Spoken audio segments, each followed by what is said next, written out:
Dr. Sarah Chen had always loved the quiet hours of the night shift at St. Mary's General Hospital. The corridors that bustled with chaos during the day transformed into peaceful pathways where only the soft beeping of monitors and the occasional whisper of nurses broke the silence. She had been working the emergency department for 8 years, and nothing could have prepared her for what was about to unfold on this particular Tuesday night in October. The first sign that something was wrong came at 11:47 p.m. when the ambulance sirens began wailing in the distance. Sarah glanced up from her patient charts, noting the urgency in the sound. Within minutes, paramedic Jake Morrison burst through the sliding glass doors, his face pale and his hands trembling as he wheeled in the first victim. "We've got multiple incoming," Jake shouted to the trauma team. Something attacked a camping group about 30 miles north of the city. The survivors are talking about some kind of creature, but none of their stories match up. Sarah rushed to examine the patient on the stretcher. A young man in his 20s lay unconscious, his camping clothes torn to shreds. Deep claw marks ran across his chest and arms, unlike anything she had ever seen in her medical career. The wounds were too precise to be from a bear, too deep to be from a mountain lion, and the pattern suggested something far more intelligent than any wild animal she knew. "Get him to Trauma Bay 3, she ordered the nurses. "We need X-rays and a full blood panel immediately." As they worked to stabilize the first victim, 2 more ambulances arrived. Sarah's colleague, Dr. Marcus Webb, took charge of the second patient while she continued with the first. The emergency department, which had been relatively calm just an hour ago, suddenly erupted into controlled chaos. The second victim was a middle-aged woman named Janet Mills. She was conscious but in severe shock, her eyes wide with terror as she gripped Sarah's arm with surprising strength. "It wasn't human," Janet whispered, her voice barely audible above the medical equipment. "The thing that attacked us, it walked on 2 legs, but it moved like a predator. Its eyes glowed in the dark, and when it looked at me, I felt like it could see right through my soul." Sarah tried to calm her patient while examining the wounds on her legs. The bite marks were unlike anything in her medical textbooks. The jaw structure that created these injuries suggested a creature with both human-like intelligence and animal-like hunting instincts. The third ambulance brought in 2 more victims, a teenage boy with severe lacerations on his back and an elderly man who had managed to escape with only minor injuries but was suffering from extreme psychological trauma. Dr. Webb approached Sarah during a brief moment when both doctors could step away from their patients.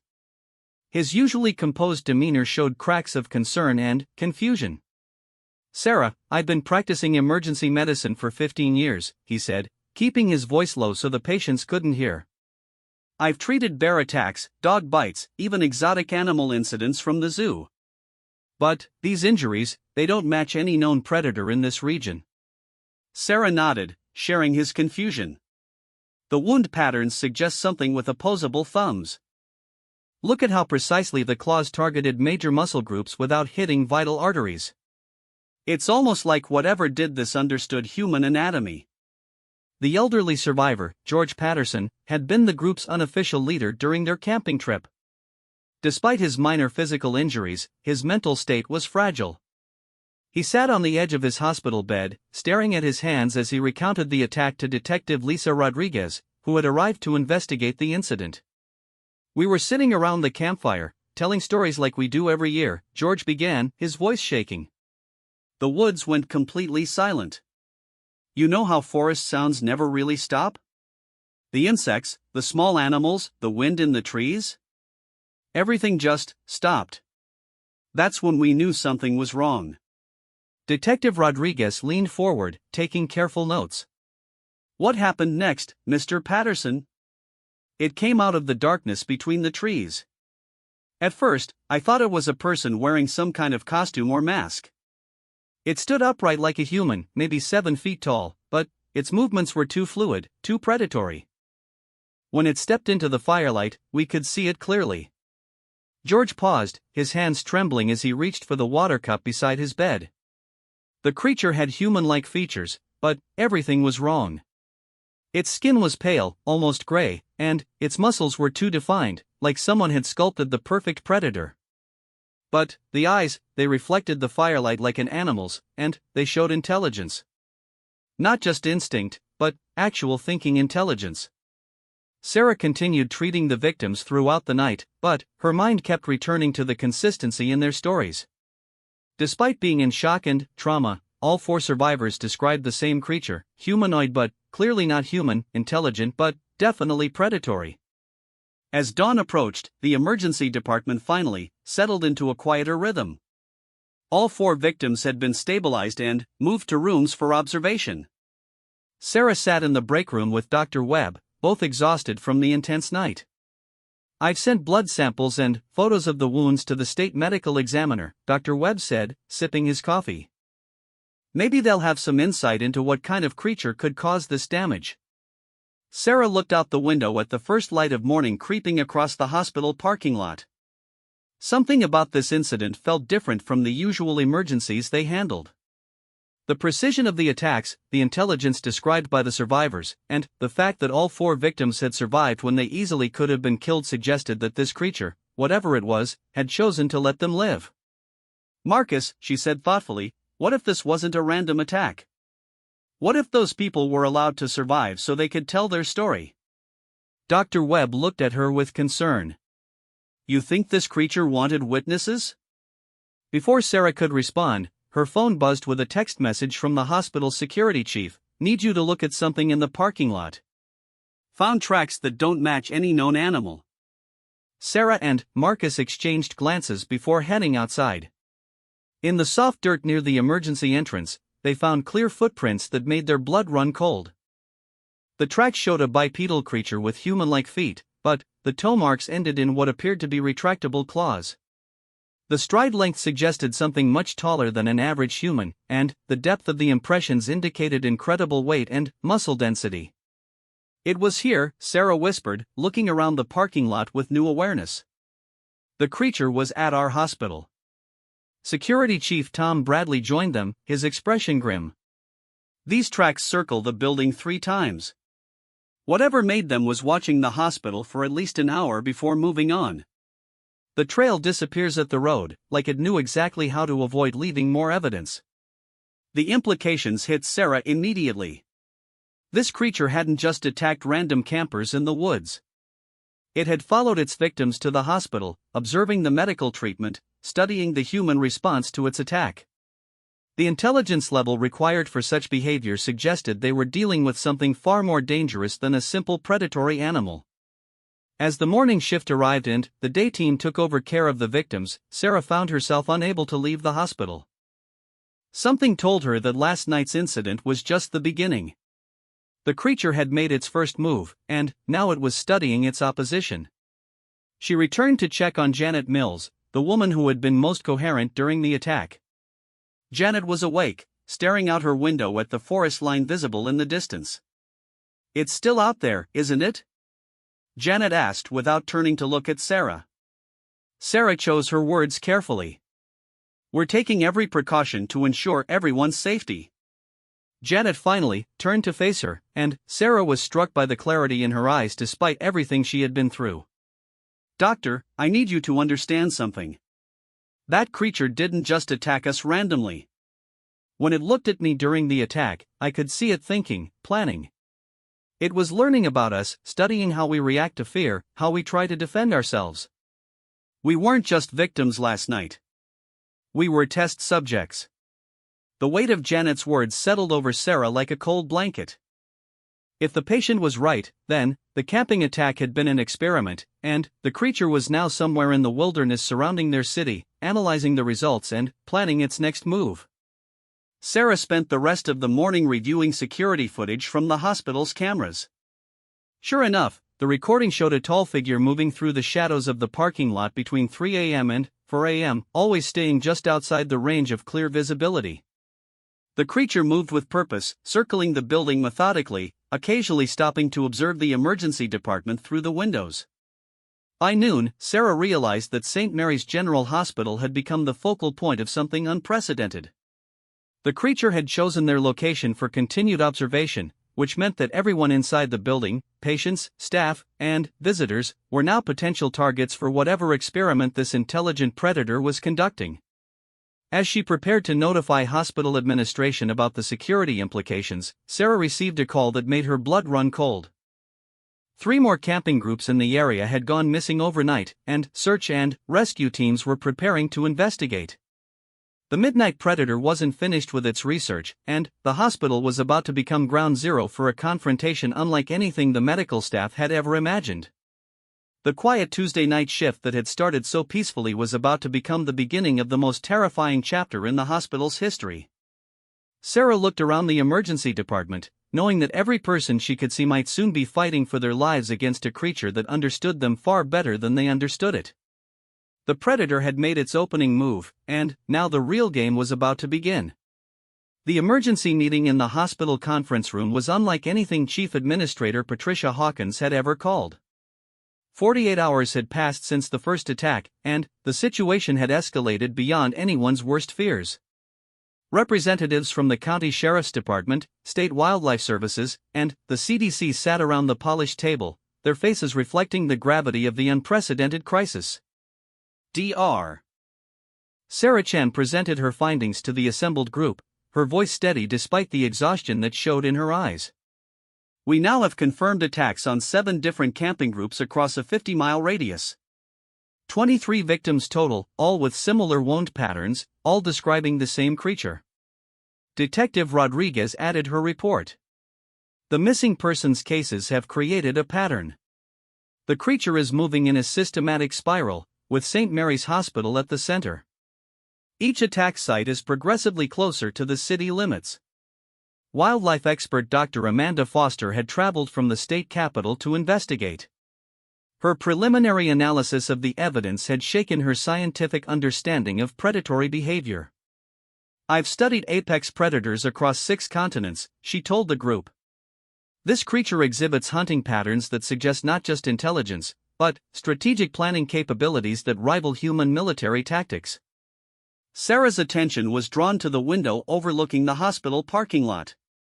Even in broad daylight, she could see the increased security presence that had been established overnight. Police cruisers patrolled the perimeter every 30 minutes, and armed guards had been stationed at every entrance. The first survivor, the young man from the original camping attack, had regained consciousness that morning. His name was Kevin Walsh, and his testimony had provided the most detailed account yet of the creature's behavior. It didn't attack immediately, Kevin had told Sarah during his interview. The thing stood at the edge of our campsite for at least 10 minutes, just watching us. We were all frozen with fear, but it seemed to be studying our reactions. When it finally moved, every action was calculated and precise. Kevin's description of the attack sequence had been particularly disturbing. The creature had systematically disabled each camper in a specific order, starting with the strongest men and working down to the women and elderly members of the group. But, instead of killing them, it had inflicted wounds that would incapacitate without causing fatal damage. It wanted us alive, Kevin had realized during his testimony. Every slash, every bite was carefully controlled. That level of restraint requires incredible intelligence and self-control. Dr. Foster had examined Kevin's wounds personally and confirmed his assessment. The muscle damage is precisely targeted to limit mobility without severing major arteries or damaging vital organs. This suggests anatomical knowledge that goes beyond instinct. As the conference continued, Sarah's radio crackled with an urgent message from the emergency department. Multiple ambulances were incoming with victims from another attack, this one much closer to the hospital than any previous incident. The conference dissolved into action as medical staff rushed to prepare for the new arrivals. Sarah found herself back in the familiar chaos of trauma treatment, but this time with the added weight of knowing they were dealing with something far more dangerous than a random predator. The latest victims came from a hiking group that had been attacked just 15 miles from the hospital. Unlike the previous incidents, this attack had occurred during daylight hours, suggesting that the creature was becoming bolder and more confident in its activities. Emma Rodriguez, a park ranger who had been leading the hiking group, was conscious when she arrived. Her professional training in wilderness survival had allowed her to observe the attack with remarkable clarity despite her fear. I've dealt with aggressive wildlife for 12 years, Emma told Sarah as her wounds were cleaned and bandaged. Bears, mountain lions, even wolves. But this creature behaved differently. It cornered our group methodically, cutting off escape routes like it had studied our hiking patterns beforehand. Emma's tactical observations proved invaluable. She described how the creature had used the terrain to its advantage, driving the hikers toward a dead-end canyon where they would be trapped.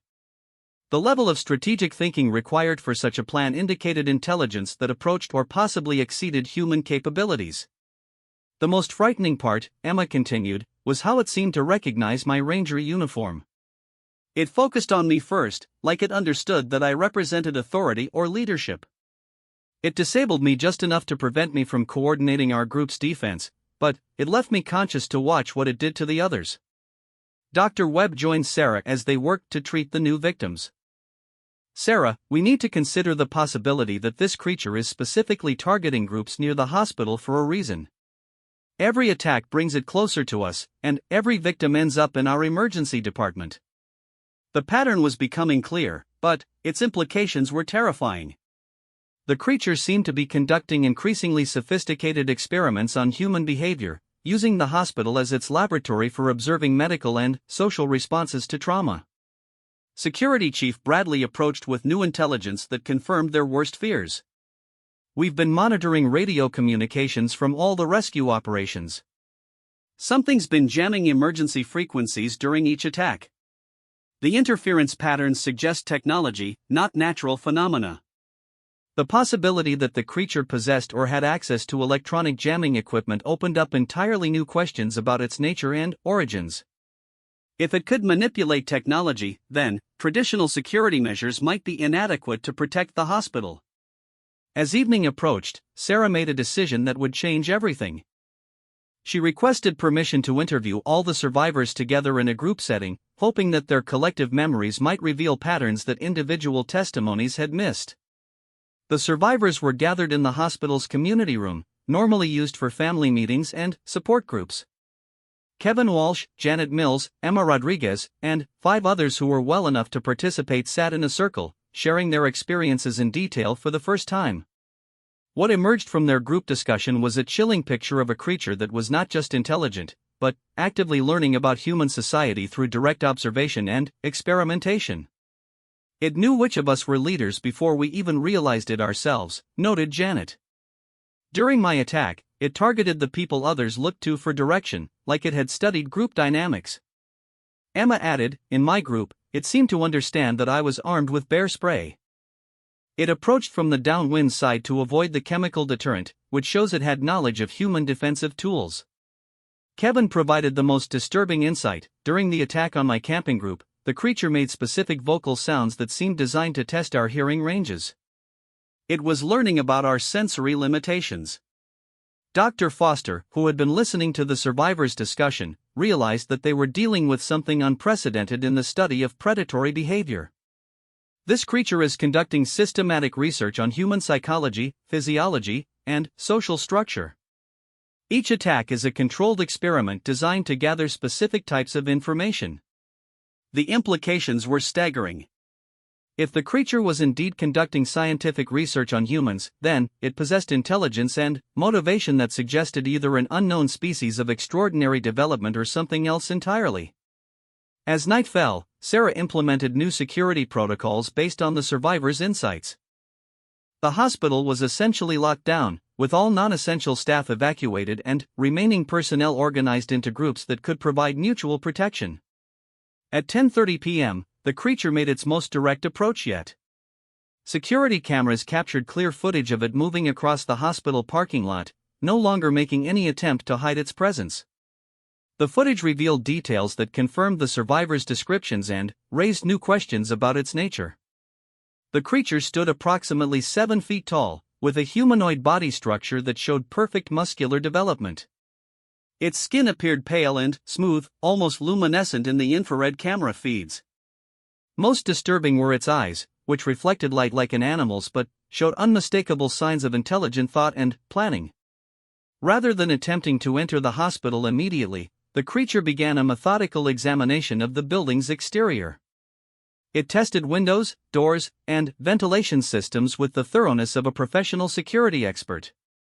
Each assessment was conducted with patience and precision that demonstrated analytical thinking.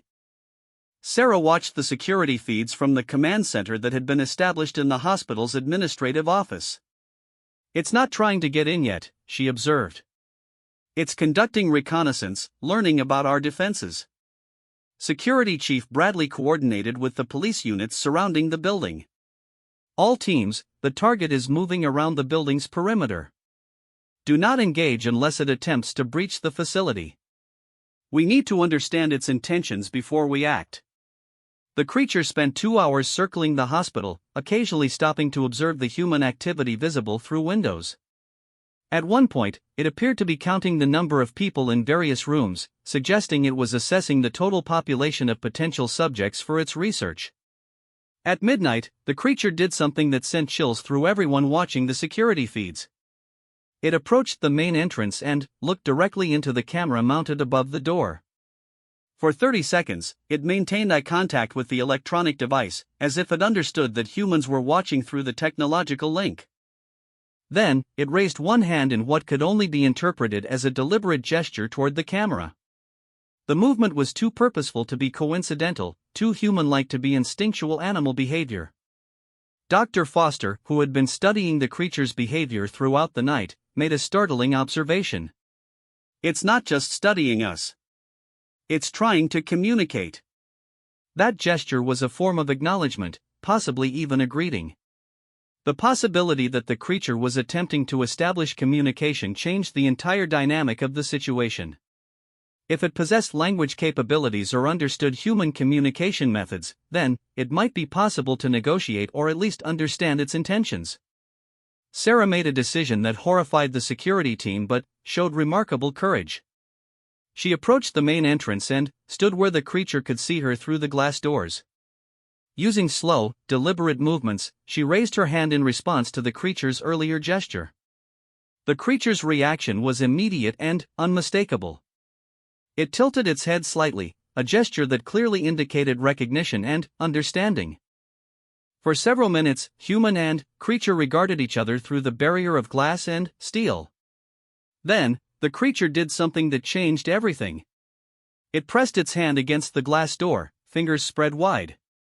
The gesture was unmistakably peaceful, an attempt to make contact without aggression. Sarah realized that they were witnessing first contact with an intelligence that, while clearly not human, possessed capabilities and motivations that demanded respect rather than fear. The Midnight Predator wasn't just a threat to be eliminated. It was a conscious being attempting to understand humanity, and now it was seeking direct communication. As the creature withdrew from the hospital and disappeared into the darkness, Sarah knew that the next encounter would determine whether this unprecedented situation would escalate into conflict or evolve into the most important communication in human history. The hospital had become the center of a confrontation between species, and the next move would determine the fate of everyone inside. The transformation of St. Mary's General Hospital into a fortress had happened with stunning speed. Within 24 hours of Sarah's first contact with the creature, military specialists, linguists, and xenobiologists had descended upon the facility. The parking lot looked like a combination of army base and scientific research station, with communication equipment, defensive barriers, and monitoring devices creating a perimeter around the building. Dr. Sarah Chen found herself at the center of the most extraordinary situation in human history. The creature had returned 3 times since their initial contact, each visit demonstrating increasingly sophisticated attempts at communication. What had started as a medical emergency had evolved into humanity's first documented contact with a non-human intelligence. Colonel James Martinez, the military liaison assigned to the situation, briefed the expanded team in what had once been the hospital's cafeteria. Intelligence analysis of the creature's behavior patterns suggests we're dealing with an individual from a species that possesses technology and social organization. The systematic nature of its research on human subjects indicates scientific rather than predatory motivation. Dr. Elena Vasquez, a xenolinguistics expert from the university, had been studying recordings of the creature's vocalizations from the attack sites.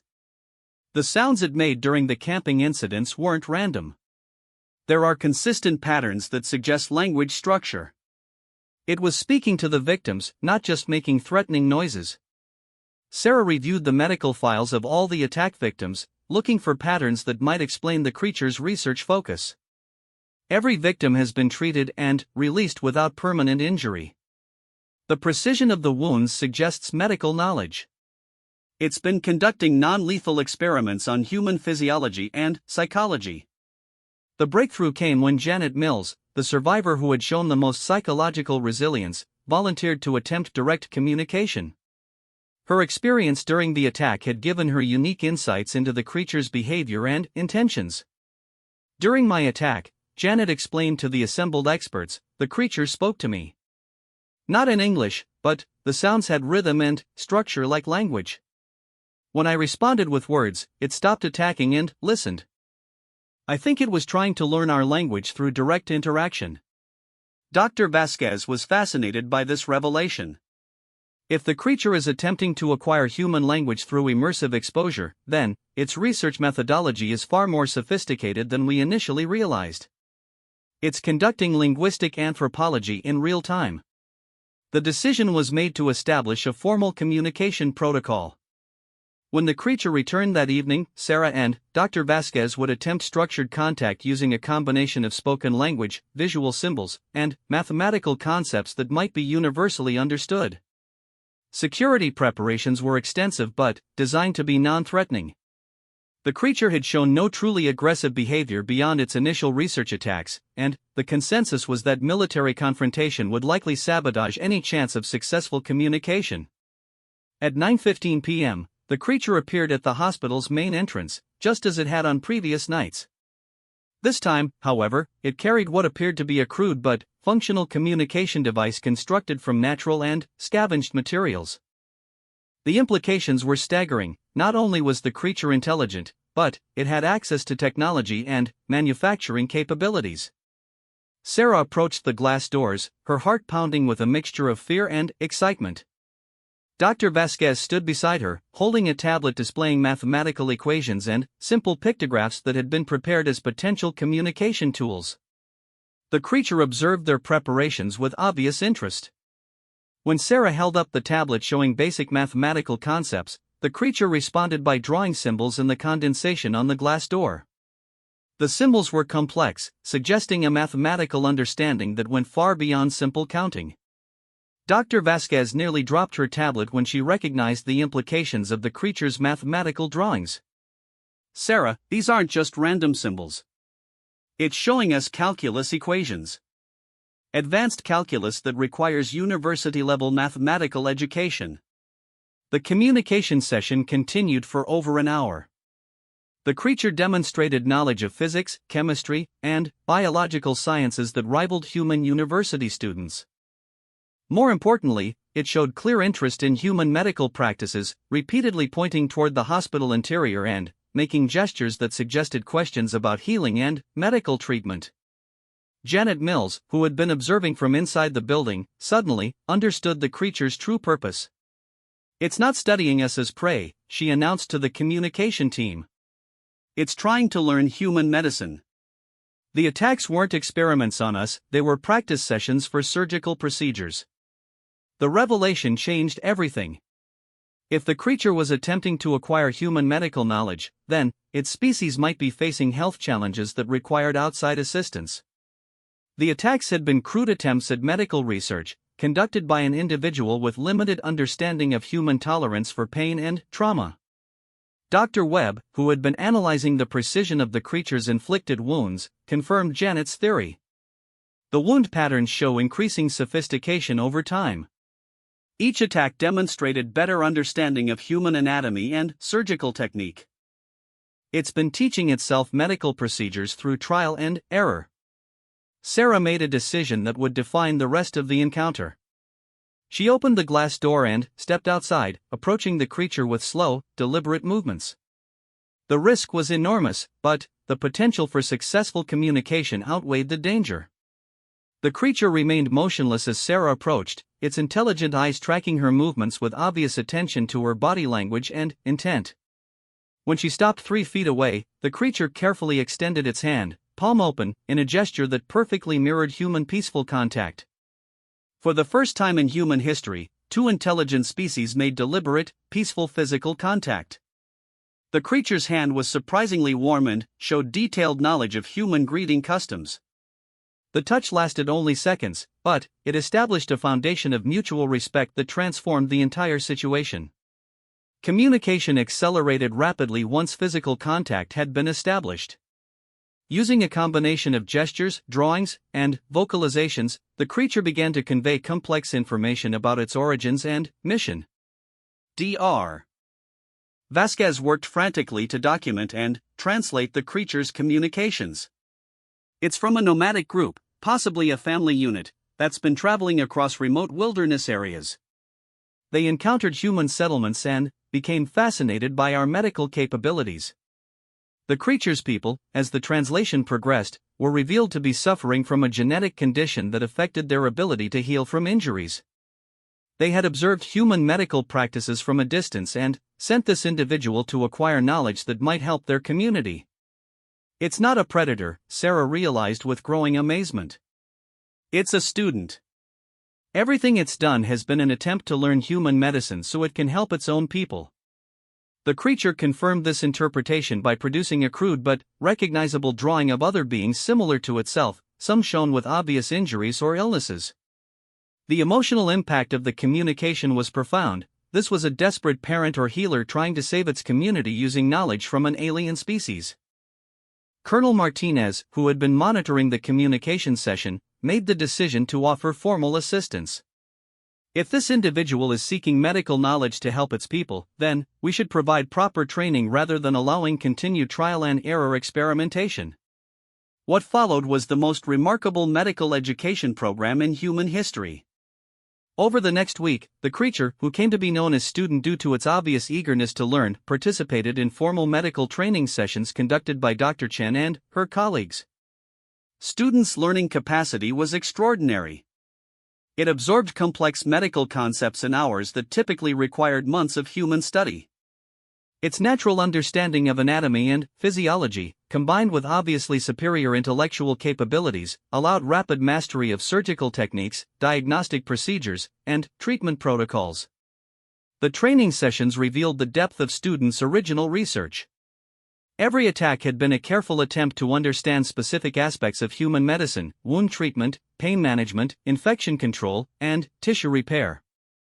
The precision of its learning suggested an intelligence far beyond human norms.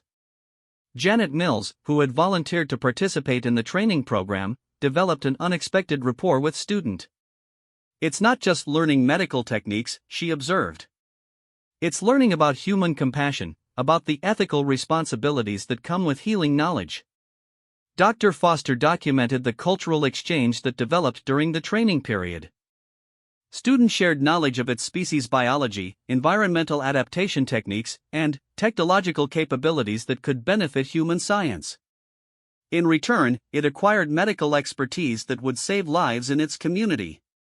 The breakthrough moment came when students successfully performed a complex surgical procedure under supervision, demonstrating complete mastery of human medical techniques while incorporating innovations from its own species' approach to healing. The surgery was performed on a volunteer patient with students' consent, and the results exceeded all expectations. As the training period concluded, Student prepared to return to its community with the knowledge it had gained. The farewell ceremony was emotional for everyone involved. Humans and this non-human intelligence had achieved something unprecedented: genuine cooperation and mutual learning between species. Student's final gesture before departure was to leave detailed drawings and notes about its people's location and communication methods. It was an invitation for continued contact, establishing the foundation for ongoing relationship between humans and Student's community. Dr. Sarah Chen stood in the hospital parking lot as Student disappeared into the forest for the final time. The facility that had been a war zone just weeks earlier was now the site of humanity's first successful interspecies diplomacy. The Midnight Predator had become an ambassador, and the hospital had become a bridge between worlds. The official reports classified the incident as a successful first contact scenario, but for the medical staff who had lived through the experience, it was something more profound. They had witnessed the transformation of fear into understanding, of conflict into cooperation, and of violence into healing. Student returned to its people with knowledge that would save lives and establish its species as potential allies rather than threats. The humans involved gained insights into intelligence, communication, and cooperation that transcended the boundaries of their own species. St. Mary's General Hospital resumed normal operations, but with a permanent research division dedicated to interspecies medical cooperation. The emergency department that had treated the first victims of misunderstood medical research became the headquarters for humanity's ongoing relationship with students' people. Sarah continued her work as an emergency physician, but with a broader understanding of her role in a universe where intelligence took many forms. The night shifts that had once been peaceful interludes became opportunities to prepare for future contacts, future learning, and future cooperation between species that had more in common than anyone had imagined. The Midnight Predator had taught humanity that true intelligence recognized no species boundaries, and that the greatest healing came not from defeating threats, but from understanding the motivations behind seemingly threatening behavior. The hospital had become more than a medical facility. It had become proof that wisdom and compassion could bridge any gap between intelligent beings seeking to help their communities survive and thrive.